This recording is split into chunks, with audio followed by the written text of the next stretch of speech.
Setênios.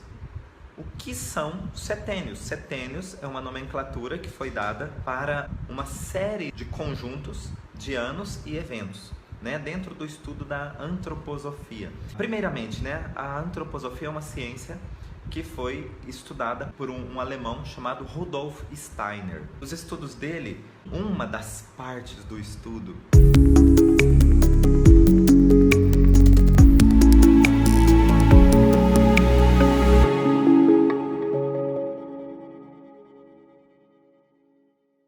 da antroposofia diz que a nossa vida ela é marcada por uma série de eventos que vão acontecendo em determinados períodos da nossa vida. Esses períodos são marcados, eles têm praticamente assim um calendário interno, né? Que de 7 em 7 anos acontecem vivências importantes na nossa vida para o nosso desenvolvimento. Mas a partir daí, cada vez que você fecha um ciclo, um setênio, você vai ingressar no novo setênio. E esse período entre um setênio e outro gera um processo de transformação. É um momento, digamos que relativamente tenso. Não é tenso porque é perigoso, não é tenso porque é nervoso, é tenso porque é um processo de transformação. E toda transformação traz uma novidade, é esse nível de tensão. Se a gente tem vivências particulares de 7 em 7 anos, então nós temos lá o primeiro setênio, que é de 0 a 7 anos. Segundo setênio, 7 a 14 anos. E terceiro setênio, 14 a 21 anos.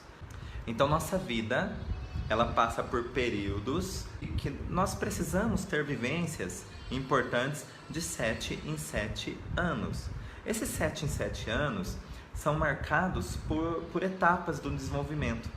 Tá? Então tudo aquilo que a gente vive, por exemplo, 0 a 7 anos, é uma preparação, é uma parte da preparação para a vida. Na verdade, de 0 a 21 anos seria preparação para a vida. O que é preparação para a vida?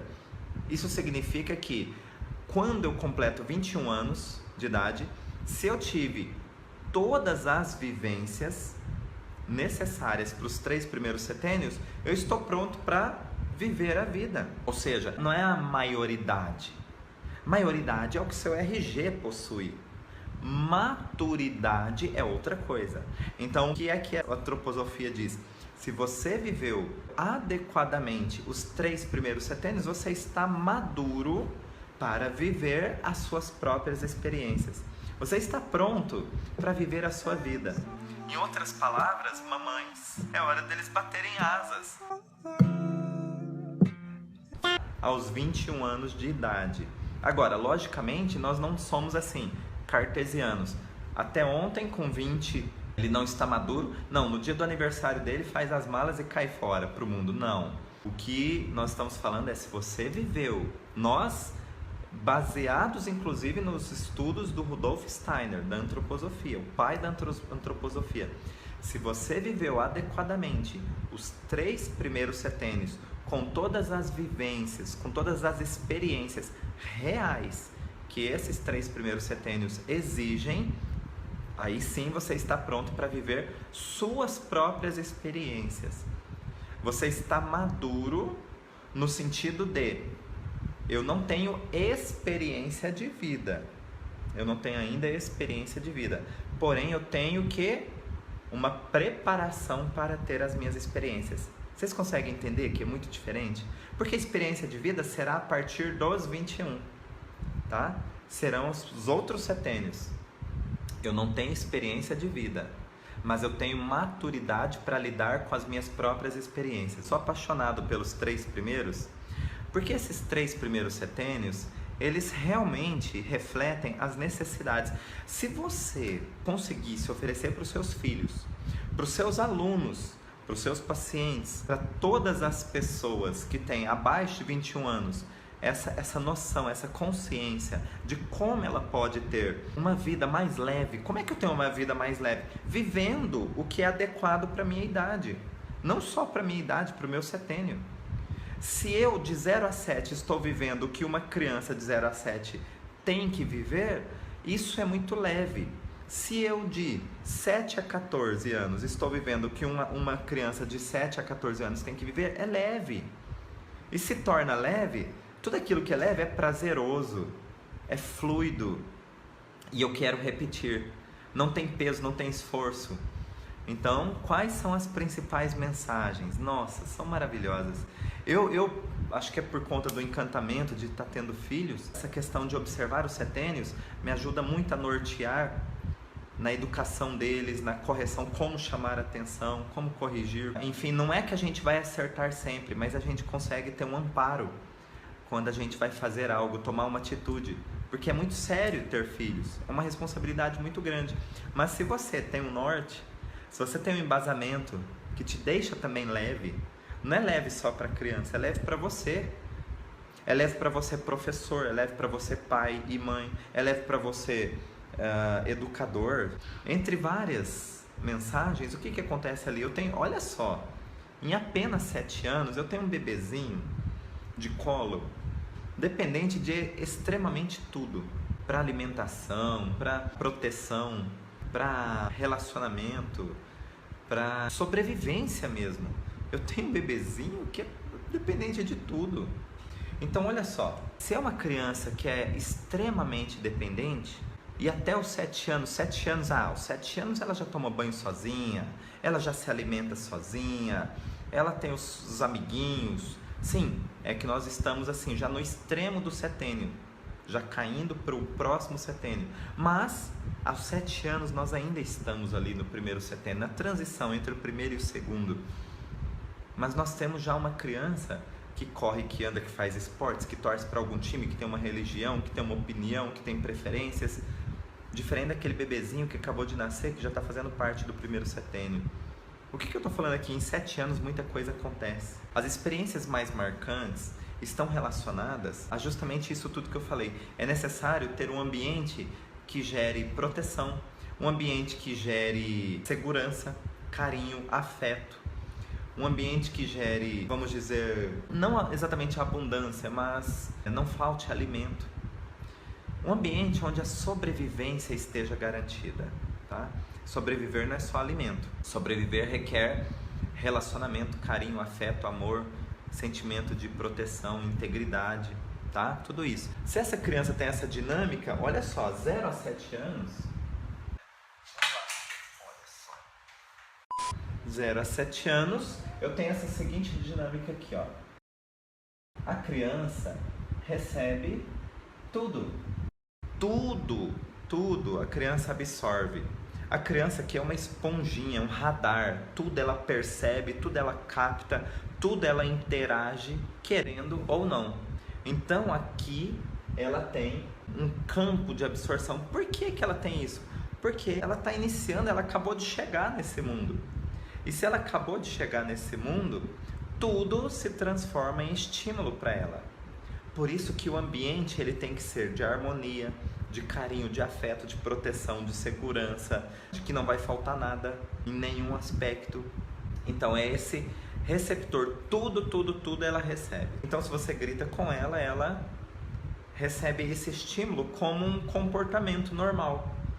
Se você não oferece nada para ela, não oferece verdura, não oferece só carne, é um comportamento que para ela vai ser normal. E aí ela vai se espelhando em você.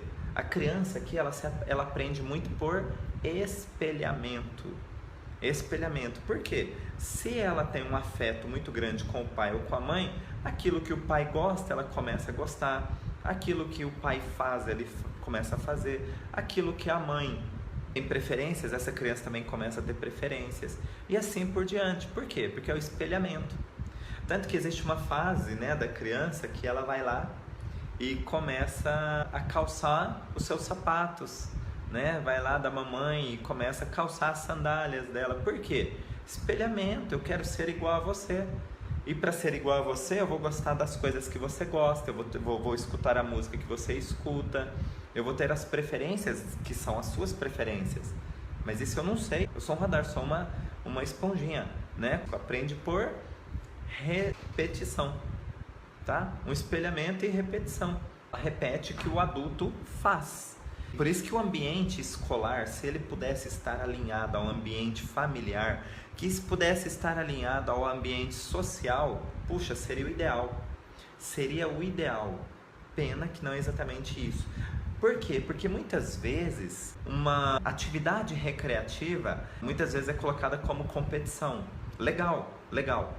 Só que uma competição, a gente tem que tomar muito cuidado nessa fase. Porque uma competição, ela pode gerar traumas para uma criança na questão de gerar expectativas e frustrações. O ideal é que, se tudo estivesse alinhado, uma competição, você não tem um adversário, você tem um oponente. Oponente é diferente de adversário. Oponente significa que o outro defende os interesses dele e você defende o seu interesse. Qual que é o interesse? Ganhar. Mas adversário, outros sinônimos assim, são de que eu sou contra você e você é contra mim. É diferente. Olha só, por que eu gosto muito de tênis? Porque no tênis, como diz um meu compadre, Rodrigo, ele diz o seguinte, que o tênis é um jogo de lords. Por quê? Existe um cavalheirismo, um respeito com o oponente. Porque o oponente, o que ele faz? Ele quer fazer ponto em você e você quer fazer nele, mas ele não é teu inimigo. Quando alguém faz ponto, uma jogada de mestre, uma jogada muito bonita, o que você faz? Você aplaude. Você reconhece o quanto ele teve uma expertise, teve uma sacada, teve um lance que ele fez com maestria. A gente assiste muito isso. Agora olha só, na maioria dos esportes você não vê o oponente bater palmas para o outro. Eu não quero gerar polêmica aqui, mas por exemplo no futebol, se o cara dá um chapéu no outro e faz o gol, eles acham ruim. É uma jogada linda, mas o outro acha ruim, porque acha que está tirando sarro, que está tirando onda no outro. Poxa, é uma coisa... No tênis não, se o cara vai lá e faz uma jogada chamada Grão Willis, que é você de costas bater entre as pernas e fizer um ponto, o outro bate palmas. E ninguém está tirando onda de ninguém não. O que eu quero deixar dessa mensagem é o seguinte, dependendo da forma como é estimulado, então lá na escola, uma competição, que seja então uma competição entre oponentes e não de adversários. Quando você tem adversários, você vibra com o erro do outro, você vibra pela perda do outro, você torce mais contra o oponente do que a favor de você ganhar. Então é interessante que seja estimulado esse ambiente. O que mais? Você tem um bebezinho que está engatinhando e ele vai ficando semi-ajoelhado, é a fase que meu filho está agora, o segundo. O que significa isso? Erguer-se para a vida. Um simples ato neuromotor de desenvolvimento de motricidade gera uma representação simbólica para uma preparação para a vida. O que eu estou falando aqui? Erguer-se para a vida. Erguer-se para a vida, um jovem de 21 anos, erguer-se para a vida é levantar a cabeça e ir atrás do primeiro emprego, por exemplo. Ele traz a possibilidade de alguém falar não, fechar a porta na cara dele e ele buscar a próxima porta. Ele ir atrás da próxima porta. É erguer-se para a vida. Erguer-se para a vida, eu quero novos ângulos. O bebezinho ele fica engateando e as coisas mais interessantes, onde os pais colocam? Em cima da mesa. Enquanto ele está engateando, ele nem vê. E agora, as coisas mais interessantes estão em cima da rack, estão em cima da mesa. E quando ele ergue-se para a vida, ele tem a possibilidade de alcançar novos horizontes, novas possibilidades. E isso tem uma representação simbólica que fica registrada aqui dentro. Registrada aqui dentro como um aprendizado, uma maturidade para ir para o próximo nível. Cada fase da vida deixa um registro de maturidade para que você vá para o próximo nível. E quando a gente fica estimulando precocemente, não é muito legal. Por quê? Às vezes, ficar de pé e enxergar o próximo nível sem estar preparado para ele, assusta. É isso. E às vezes o que acontece? Você não quer ir para o próximo nível. Gera o sentimento de impotência que fica enraizado. Isso não é para mim, isso é para os outros. Tá? Primeiro setênio o mundo é bom. Ou seja, é como se fosse o conto de fadas. O primeiro setênio diz que conto de fadas, no final, todos foram felizes para sempre. Então, teve uma frustração, teve uma situação desagradável, alguma coisa saiu dos planos, enfim e tal, você vai ter que buscar criatividade suficiente para finalizar bem aquele dia. Por que conto de fadas que a gente fala? Conto de fadas sempre tem o vilão, sempre tem uma situação onde existe uma dor ali. E o que eu estou dizendo, uma dor pode ser uma frustração, uma decepção. Vamos hoje ao parque, mas choveu. Vamos para a piscina, mas não fez sol. Vamos passear, mas não tem ninguém na casa onde vocês foram visitar o amiguinho. O plano B, ele tem que estar aberto. Não precisa estar pronto. Mas você precisa ter a criatividade aberta. Criatividade aberta que eu digo é assim: nossa, não deu certo, que chato, vamos voltar para casa. Não deu certo, o que nós podemos fazer para amenizar isso? Ou para tornar melhor ainda? Às vezes o plano B é melhor do que o A. O interessante desse mundo bom, de 0 a 7 anos, é justamente isso. Às vezes, o que gerou uma frustração inicial será justamente a melhor coisa que aconteceu. Por quê? Às vezes o plano B, ele é melhor do que o A. Olha só a oportunidade que você tem nas mãos. Que legal. O plano A é algo previsível, planejado, elaborado, né? Por isso que gera uma expectativa. E o plano B? O plano B é uma surpresa que está guardada dentro de um baú de ouro. Por que assim? Porque é a surpresa. Olha, isso não deu certo, mas... E aí você tira o coelho da cartola. O plano B, ele traz o efeito surpresa, o efeito uau. E o efeito surpresa, ele é surpresa, simples assim. E é por isso que ele pode se tornar melhor do que o plano A. Então, quer ver só? Nada como um upgrade. O plano B, quando a sua criatividade está aberta, o plano B é um upgrade do plano A. O mundo é bom. Essa é a mensagem que cria um dos pilares para a construção de um ser humano maduro. É preciso gerar confiança. Como é que gera confiança? Já pensou, por exemplo, você chega na beira da piscina e seu filho está ali, você fala assim: filho, pula, filho, pula, filho, pula. Aí o filho pula, você sai da frente. Aí você sai da frente e diz o seguinte, que você fez aquilo que é para ele ganhar coragem, que é para ele aprender a nadar, que é para ele isso, que é pra... Tá, ele aprende a nadar, ele aprende a mergulhar, ele aprende muitas coisas. A única coisa que ele também aprende, que você esqueceu, é que ele não pode confiar em você, nem nas pessoas. Porque se o pai dele fez isso com ele, ele vai confiar em quem? Aí sabe o que acontece quando você vai lá para os 21 anos de idade? Ou antes, na verdade. Você não tem namorado ou namorada, ou tem relacionamentos curtos. Por quê? Porque você não consegue confiar em ninguém. Quando você vai abrir o negócio, você não consegue ter sócios. Por quê? Porque você não consegue confiar em ninguém. Quando você vai dividir uma casa, você prefere morar sozinho. Por quê? Porque você não consegue confiar em ninguém. Então o que acontece? Por que isso? Porque o mundo não é bom. É essa mensagem que ficou. O elo de confiança foi quebrado do seu pai com você. Imagine o registro negativo que ficou.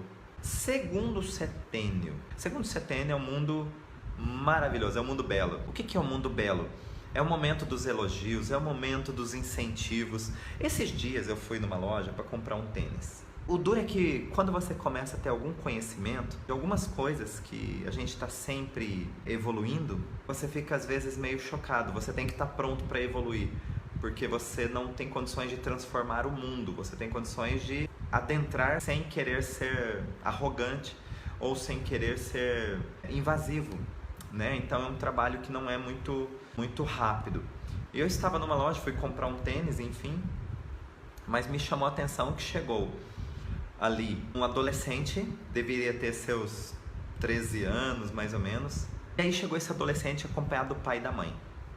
O pai, ele não falava nada, e a mãe é que já tomou frente, falou: eu quero ver um tênis. O menino menino alto,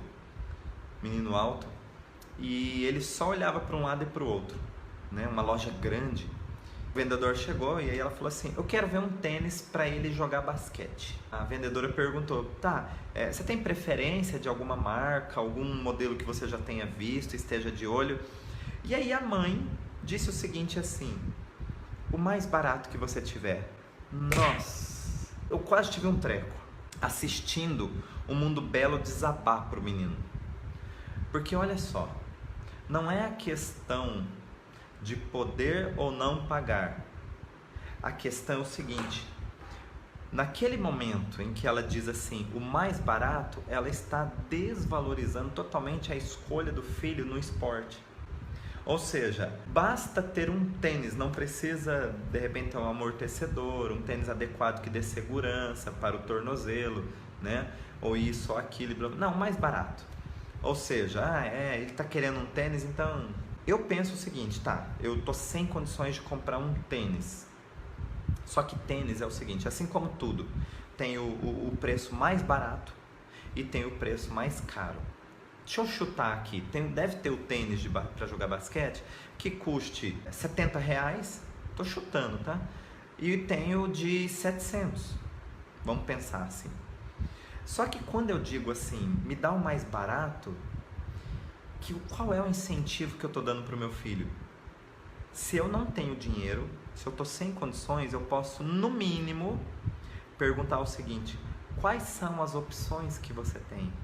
Porque às vezes o meu mais barato é o médio, é o preço médio. De repente eu cheguei na loja e falei assim, não, até R$200 eu pago, mais do que isso não. E o mais barato é o que? O de 70. E o de 200, qual que é a diferença? Lógico que vai ter diferença na qualidade. Mas de repente você pagaria um de 200 que pudesse dar uma estabilidade melhor. Onde ele tivesse uma oportunidade de escolher variações de cores. Onde de repente ele sinta assim, puxa, eu vou me esforçar porque minha mãe está investindo. Eu não falo nem do pai, porque o pai não falava nada. O pai não estava oferecendo, naquele momento ali, a posição de pai. Eu acho que ele foi de motorista, sinto muito. Né? Às vezes é duro falar isso, mas um pai que senta e não fala nada, ele estava de motorista. Por que eu sei? Porque na hora de pagar no caixa, falou assim, seu pai paga. É por isso que eu fiquei sabendo. Não era o motorista, era o pai. No mínimo, olha, vamos ver as opções? Me mostra as opções que você tem. Quanto custam as opções que você me mostrou? E aí de repente, olha, tem aqui esse de 300, tem esse de 400, tem esse que é de 500. Você teria algum mais em conta? Porque nesse momento tá difícil para mim, mas eu quero proporcionar para ele a possibilidade dele jogar tênis com um tênis mais adequado. Tá vendo como que mudou o discurso? Tá vendo como que o menino vai se sentir valorizado nas escolhas? É o incentivo. É como se fosse assim, que ele escolheu jogar tênis? Eu preferia que ele ficasse a tarde inteira assistindo Sessão da Tarde do que inventar de jogar tênis, não é? Você pode ter um incentivo. Eu sempre conto essa história e acho muito legal essa história. Eu lembro muito do meu pai, eu e meu irmão, nós sempre gostamos de desenhar. E eu lembro que eu fazia vários desenhos, o Adalton também, bababá. E um dia eu fazendo vários desenhos, minha mãe sempre, deixava folha sulfite com a gente e lápis de cor. Isso não faltava. O lápis de cor acabava, mesmo a gente vindo de família humilde, lápis de cor acabava, ela comprava novas caixas de lápis de cor, porque a gente sempre gostou de desenhar. Agora, olha só, eu lembro de ter feito um desenho, lembro até o desenho Garfield, aquele gato, o Garfield.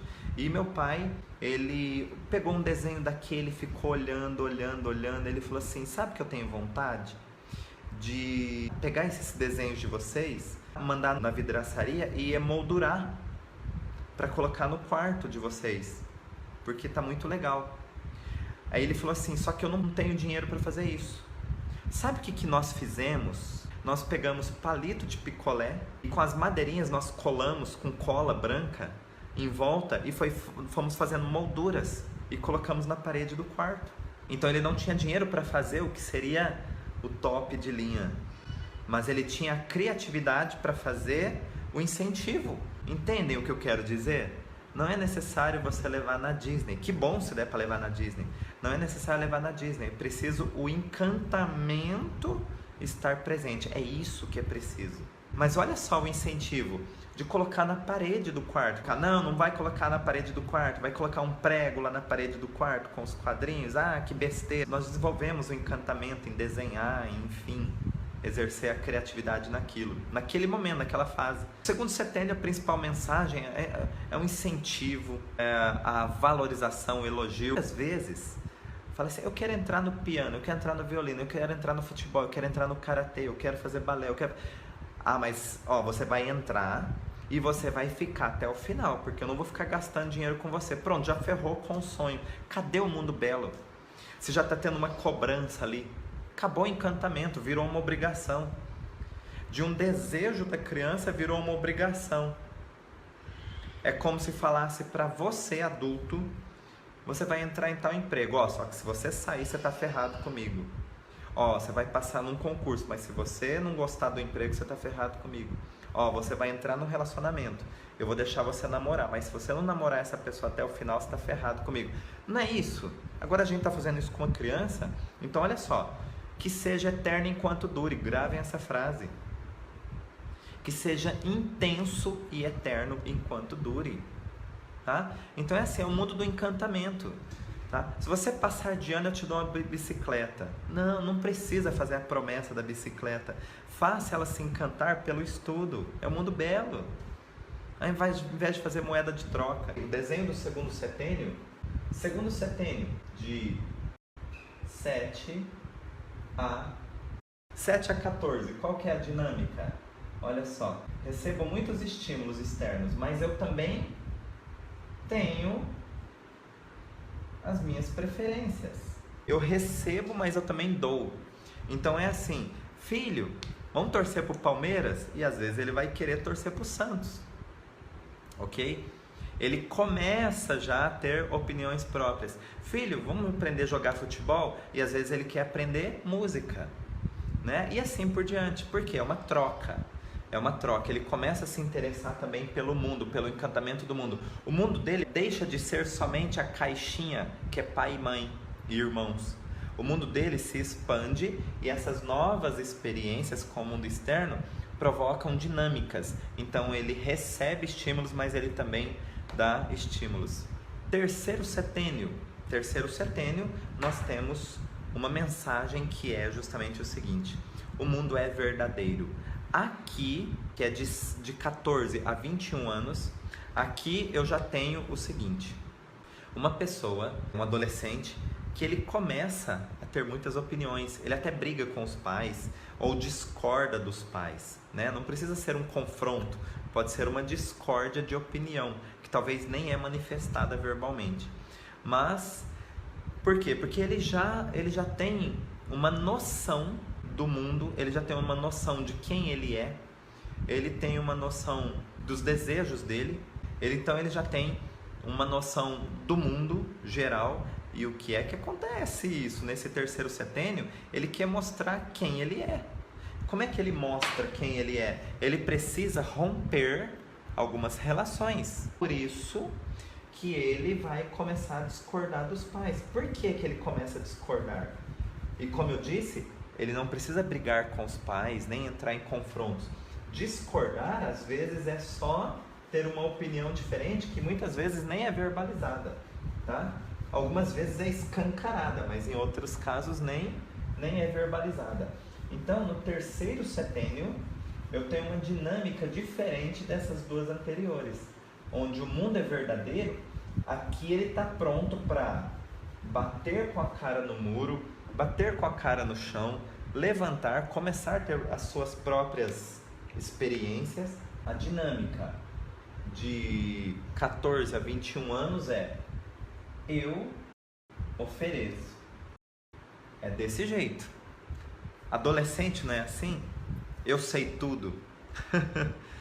Se ele não fala, ele pelo menos pensa: eu já sei, eu sei como é, eu vou fazer assim, eu já penso assim, eu discordo. Por que ele tem que fazer isso?